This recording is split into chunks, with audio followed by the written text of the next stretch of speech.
This is TTELT, Teaching Tips for English Language Teachers. I'm Dr. Gina Rhodes. Let's get started. This week on TTELT, we're talking to Amy Chastain again, and this week we're focusing on intercultural communication. If you'll remember, Amy and I met at Shantou University when we were both teaching there, and now she's at the University of Iowa.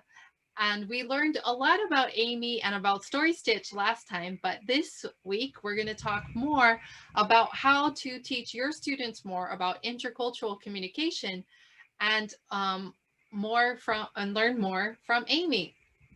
Let's get started. Well, what got you interested in intercultural communication?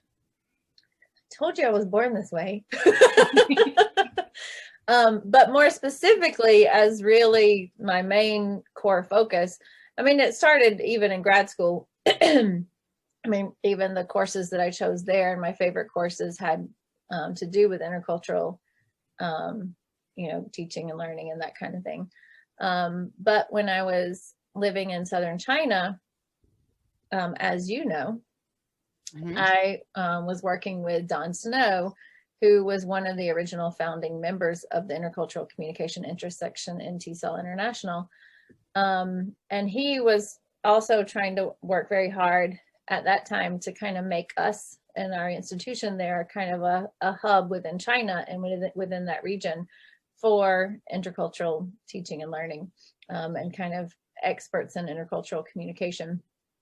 And he really encouraged me at the time when the newsletter editor position opened with the ICIS to go for it. And I did. And I've been, in leadership with that intersection ever since. Even though, prior to that, the typical kind of path was you moved through leadership and especially through chair positions, and then you kind of disappeared and you weren't that involved anymore. But I've changed that dramatically. And now we have a long-standing core group that continues to grow and expand and attract new people and new leaders and that kind of good stuff. So, and what's your position? I've always been interested in the intercultural piece, and that's really what drove me to languages and language teaching from the beginning. And what's your current role in the intercultural interest group? I am currently the co-chair, serving again because of COVID. And things kind of being disrupted with Denver being canceled, and just disruptions in just people's lives in general. I stepped up this year to co-chair with our other most recent past chair, just to kind of get us through this year. So that's what I'm doing. Okay, great. And why do you think that intercultural communication is important? Well, ultimately, it's the purpose of language, right? Like, if we didn't have to communicate interculturally, we wouldn't need another language. And so, particularly for those learning second and additional languages, I mean, that's kind of the key. I go back even to, I reference a study a lot with my classes and with my students, both my language students and my intercultural communication students. There's a study, and I think it's Seeley, but I'm not totally positive on the reference. But it's cited by Don Snow in some of his work. A study that looked at American students going to study in Colombia. And it discovered that those that went with a higher language proficiency from their classroom learning had more instances of miscommunication and misunderstanding than those who went with a lower language proficiency. And I still remember the first time I saw that study cited, and I thought that there was like a typo or it was a mistake, because just intuitively, that's not what we would expect to be the case. We'd say, well, they had more language. Of course, they could be better understood. But it was, they were skipping that step of, having to slow down and really think about, what's being said, think about their reactions, their responses in a cultural context. And so I especially like to use that in my language classes to encourage those who maybe are feeling like they don't have the best language, or that, it's not as good or whatever, to say, look, like there's an opportunity here, because you can develop that awareness now before you cause those misunderstandings. And so I think that's really key. Excellent. And what are some ways that you as a teacher bring intercultural communication into the classroom? What are some strategies you use? I think one of the most important strategies that any teacher can use is thinking about all of the resources they bring into the classroom, all the materials, the texts, those kinds of things.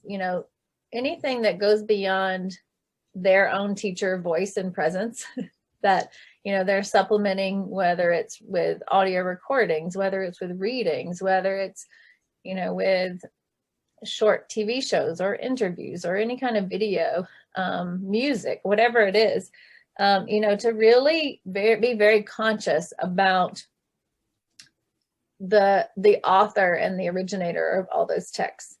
And and thinking about what am I modeling with the text that I'm choosing? What cultural kind of norms and perspectives am I modeling or presenting as samples and standards? And so if you aren't diversifying those and aren't offering kind of a wider variety, then you may be doing a huge disservice by and maybe not intentionally, by setting this standard that maybe is not realistic or achievable for your students. Find examples of people, who look and sound like them, that are proficient users of the language, that are in a video, that are, serving whatever purpose. It could be anything. It could be, a recorded telephone call. It can be really anything. Even if you have to seek it out with, from people around you that are comfortable and proficient in the language. I think that's one of the biggest ways to incorporate it. But also strategically, like I was just talking about in the reference about that study in Colombia, is, teaching them to recognize and to enter communication in a different way than they would, with their L1, C1, first culture, first language group of friends or their family members. You don't have to think about what people mean and the words that they're choosing when you're with those people. But when you're talking about a separation of language or culture, or proficiency, or whatever, you have to be more intentional. And so teaching those strategies of slowing down and thinking about the possibilities, thinking, well, maybe this person wasn't intentionally being rude. Maybe it was just the limitation of their vocabulary. They're choosing vocabulary that they know that, if my best friend used it, they would be being rude. But I know this person's not trying to be rude to me. They're just using the words they know to get their meaning across, or, as a very transactional or functional kind of thing. And even that, thinking about the purpose of the language that is being spoken at the moment. Is it something transactional? Are you just trying to get A to B, or that language is different than, having some heartfelt, emotional, conversation. You need different language, and you can interpret things differently. So all of those are reasons for teaching and being intentional about incorporating intercultural communication. And it doesn't have to be that, all these real life examples are at your disposal and you can say, hey, come into my classroom, or hey, come talk to this person.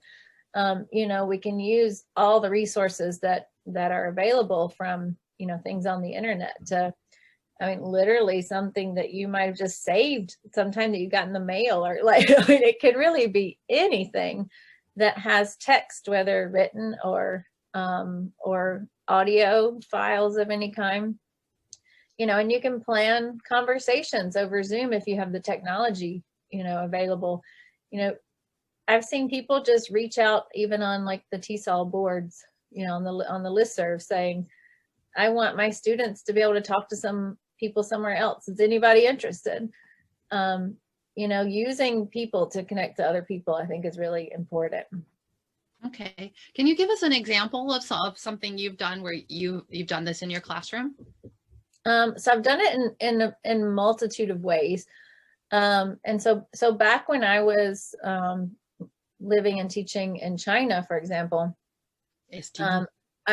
What? I just said STU, yay. I felt like it was really important because of what I saw as kind of the prevailing attitude toward language and English, and, you know, who are the keepers of the language and that kind of thing. I said, you know, I really want my students to be exposed to more than just, you know, the inner circle or the outer circle, as Katru calls it. But I said, you know, because we know from just research and life and facts that most people who are learning English are learning it to actually engage with other people who have also learned English as a second or additional language. Most of them are not going to be using it to talk to people who were born speaking the language. And so, of course, it's important then for them to be exposed to all those different varieties and, you know, accents and dialects and vocabularies and those kinds of things. So very similar to what I just said, I did a call on TESOL's boards and on IALIC and said, hey, I want to expose my students to many varieties of English. Who's interested, basically? Who wants to do it? Who wants to talk to my students? And I recruited about 30 English teachers from all over the world, none of which identified as inner or immediate, like outer circle English speakers, but all from the expanding circles. And I paired them with my students. The classes that I couldn't pair, you know, we still found ways to expose them to, you know, to other things, you know, using other materials and that kind of stuff. But this particular class had, at that time, we were using Skype. And so they had Skype interviews, 2 or 3, I can't remember it off the top of my head, with their partners. And then they later did like presentations about, you know, all the things that they learned talking to the partner.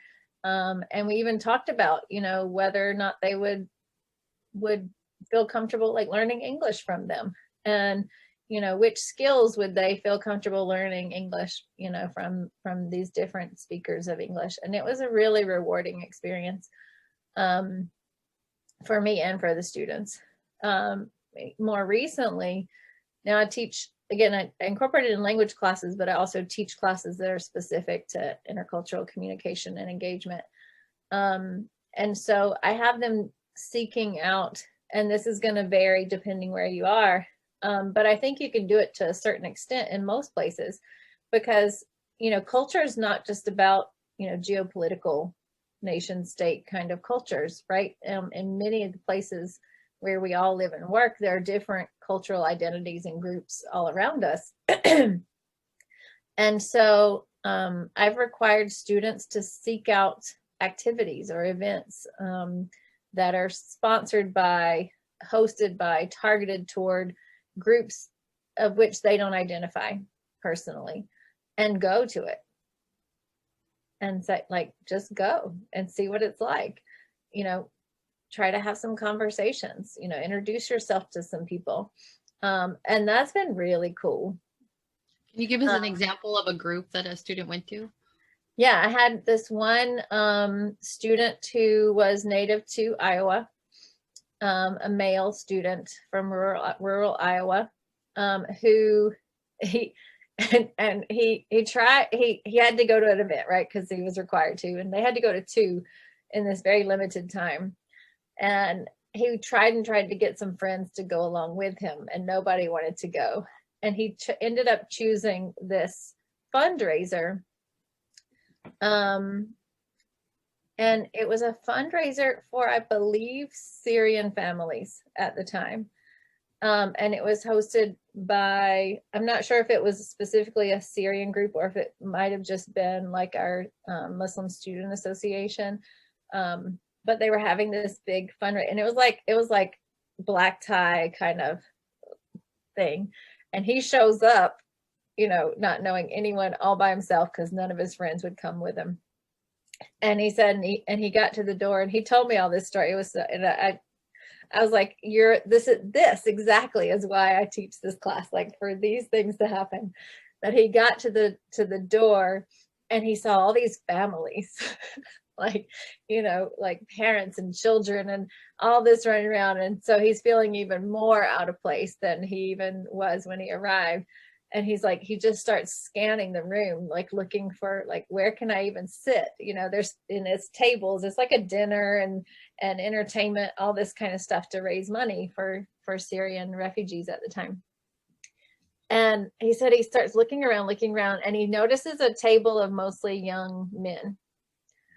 And so he was like, well, I'm just going to go over there. And like that, he felt like that was his best shot. Right. So he went up and, and asked if he could sit at their table, not knowing that they were the entertainment for the night. They were a Dubka dance group.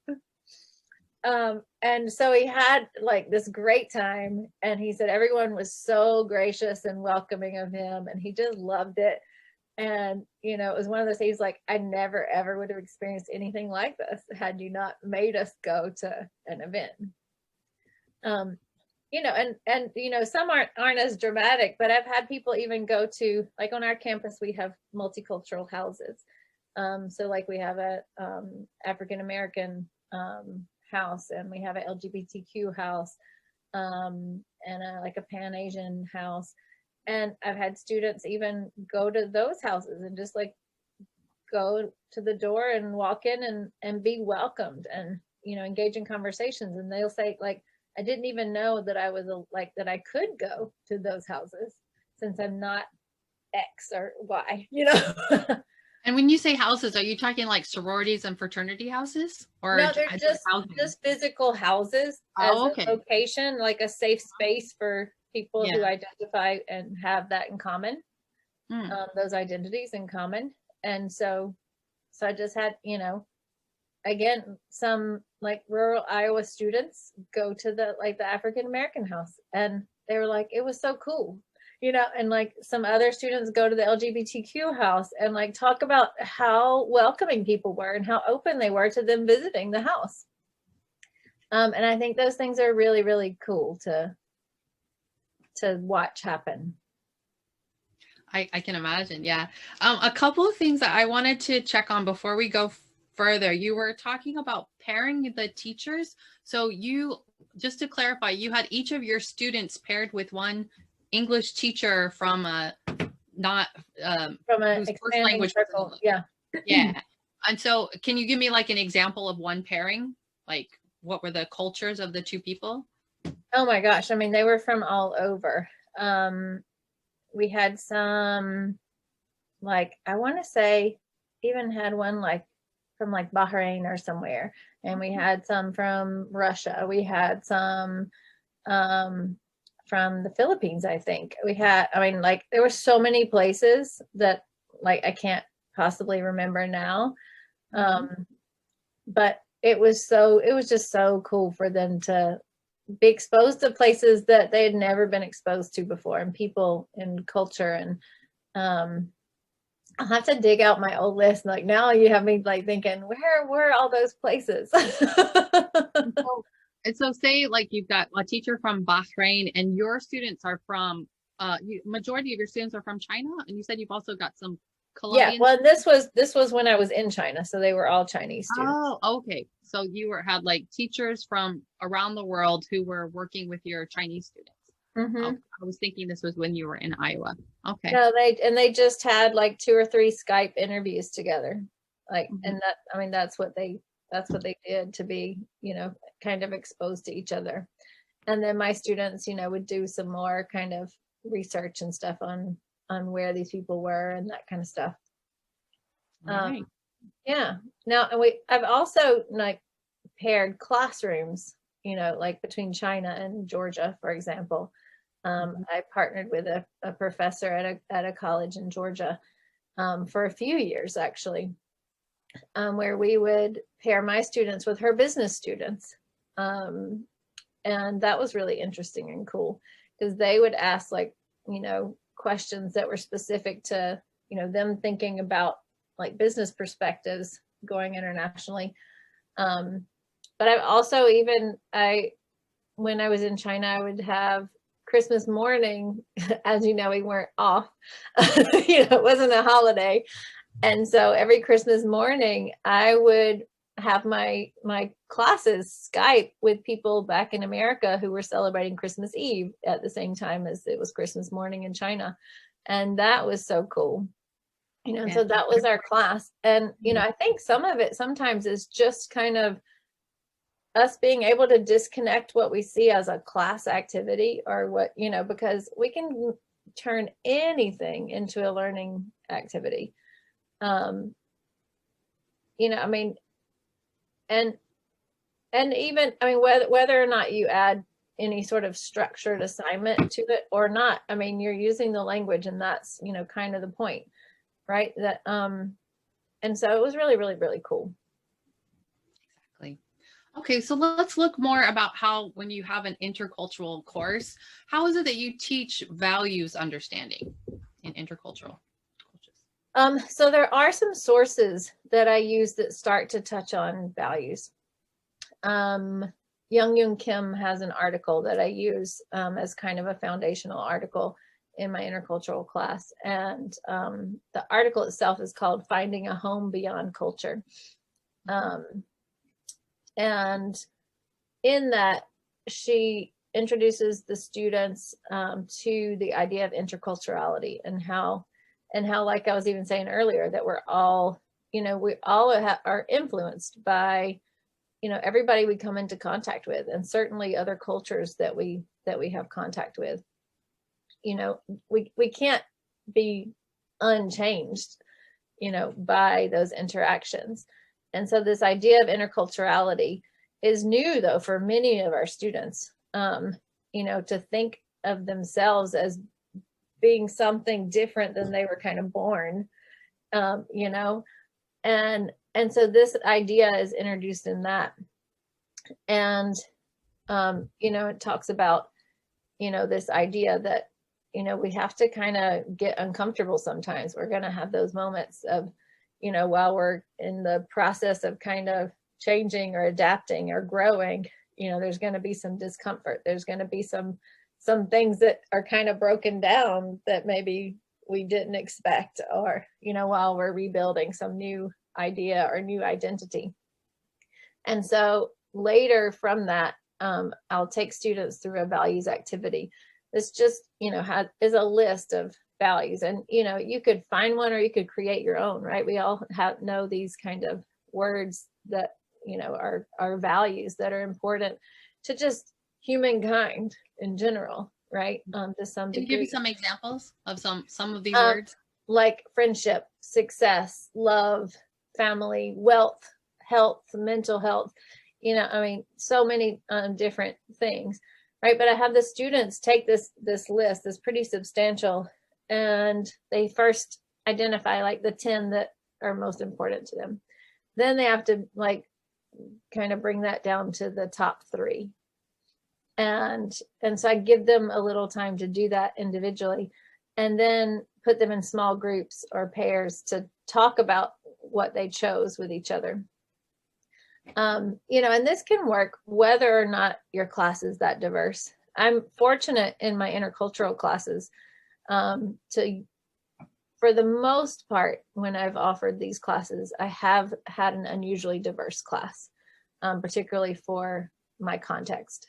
There's not a lot of, overall, there's not a huge amount of diversity in my university in Iowa, but this class generally attracts a really diverse group of students, which is really cool.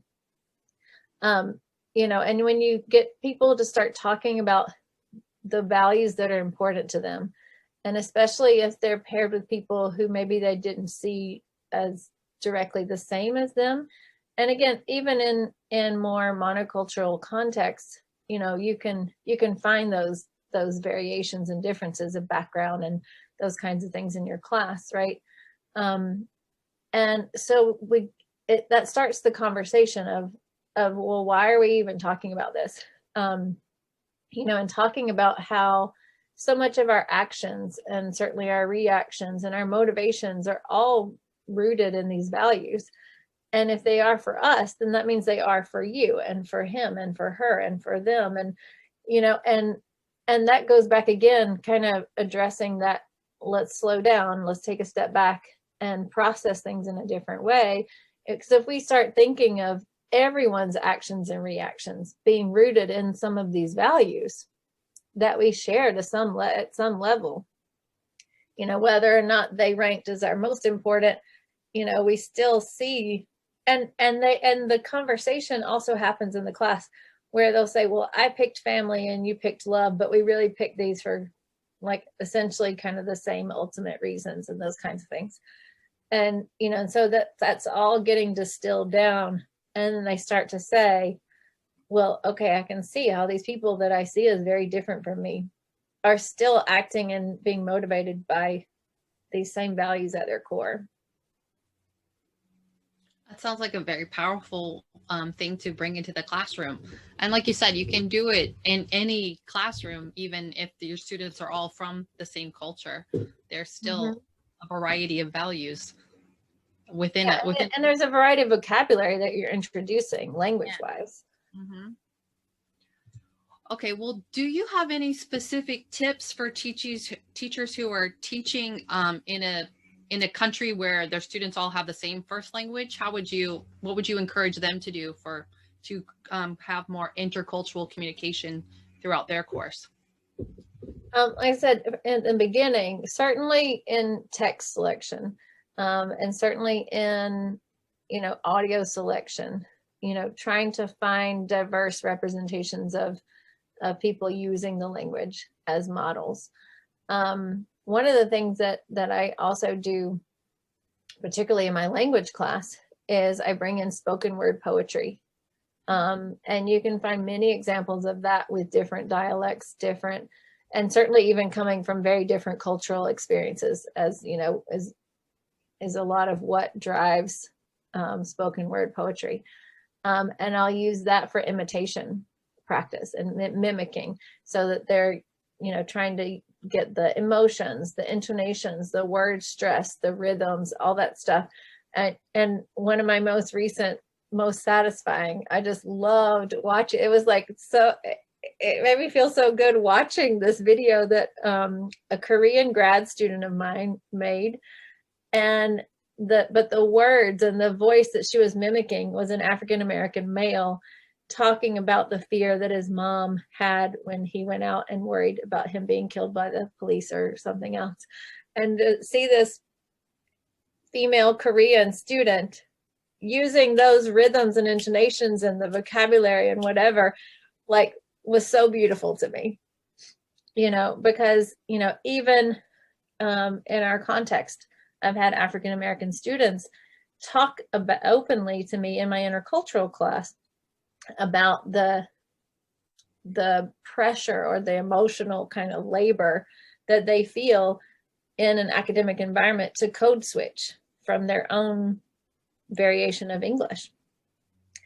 And so as language teachers, I think we have a responsibility to embrace and honor all the different varieties of English and not to privilege only a select few. And, you know, and so again, like I said, to watch that video of my sweet Korean grad student, you know, doing that spoken word poetry was beautiful. So that's certainly one of the ways that you can bring it in. You know, and it takes some time, it takes some work, and takes a lot of digging sometimes to find those examples that you want. But sometimes I also put it, I mean, like using TED Talks. There's so many varieties of speakers in TED, and, you know, and so I'll often encourage my students to go in you know, and find the videos themselves. And like I said, just find somebody that you want to sound like, you know, and I don't limit them to like picking, you know, a certain kind of speaker or whatever.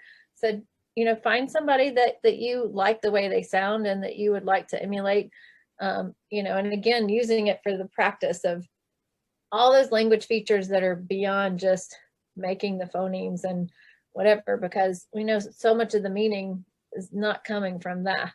They can make every sound perfectly, but be almost impossible to understand if they can't get all those other language features. Super segmentals. Yes. Yeah. Yeah. It's very important. Yeah. I love I do something similar with my students, have them pick someone that they want to mimic. Yeah. That's a great activity. Well, you've already told us so much about intercultural communication, but is there anything you'd like to add? One thing I would add, particularly for teachers who are teaching groups who are of a different identity or identities than them, culturally and language wise, is about names. There's so much power in names. And I encourage a policy of encouraging students to use their given names, the names that they go by with their friends, with their family, because there's so much power in that. And I've seen it transform classes and students in my own life and my own career.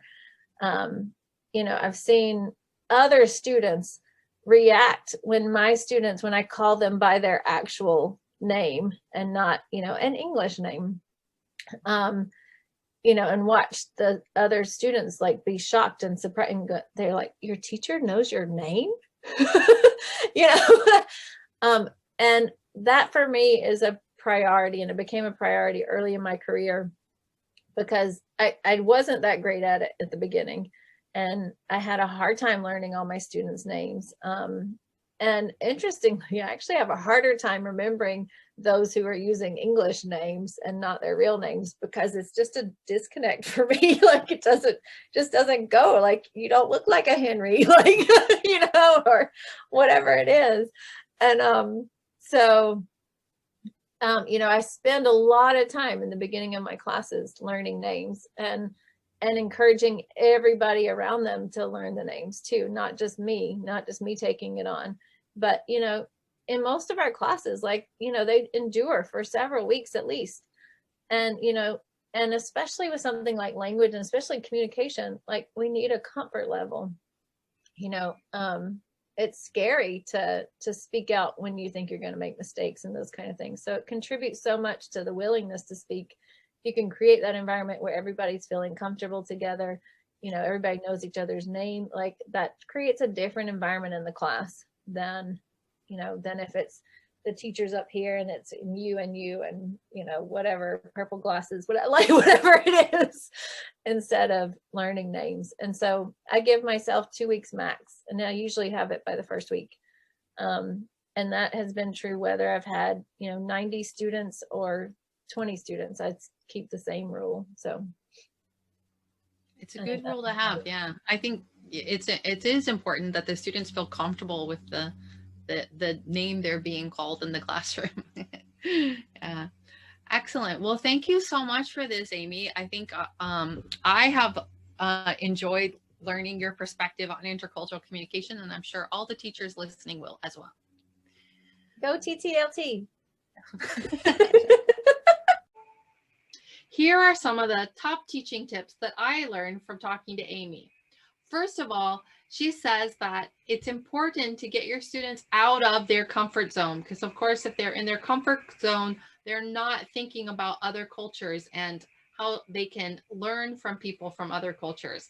So she talked about having students go to clubs that are clubs that they wouldn't normally go to, and focused on people that are different from their ethnicity or their culture. She talked about pairing students with students from other cultures, even students from other countries, and talked about some different ways that we can make those pairings happen so that students can learn from people outside of their country of origin, outside where they are, and practice English together.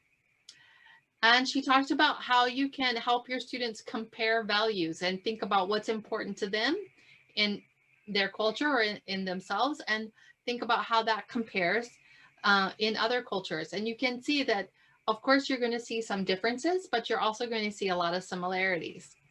She also talked a lot about learning your students' names. Amy really feels that it's important that you learn your students' names, and that she suggests that you learn them in the first 2 weeks of class. So it's something that I do as well. I try really hard to learn all of my students' names. And depending on the class size, I'm not sure that I'm able to get them all in 2 weeks, but I try. And but yes, I think it's a good goal to have, is to make sure that we are learning all of our students' names and learning how to pronounce them, and learning how to address them the way they would like to be addressed. And also, Amy talked a lot about hubicle.org, and where you can go and ask questions about intercultural communication and find out more about what's happening in intercultural communication. So it's a great hub for people who are interested in intercultural communication. So I hope that you'll go there. Check it out. And now that we've learned so much from Amy about intercultural communication, I'm really excited that she's going to do a workshop on intercultural communication tips on April 6th at 2 p.m. GMT, which is 8 a.m. Central or 8 a.m. Chicago time on, April 6th at 2 p.m. So we hope that you'll be there to learn more intercultural communication tips from Amy Chastain. And if you would like to get more involved with TTLT, please send us a message or voicemail at ttlt.org. Drop me an email at ttltinfo@gmail.com. Subscribe to our podcast and our YouTube channel. Rate and review our YouTube channel. Tell your friends. Let everyone know so that more people can find out about TTLT. And of course, if you're not there already, join us on our Facebook group, TTELT. Follow us on Twitter at TTLT1 and on Instagram at t.telt. And if you're enjoying TTLT and finding these episodes helpful, we would love for you to donate and help us to keep TLT going if you can. Thanks for tuning in. See you next time.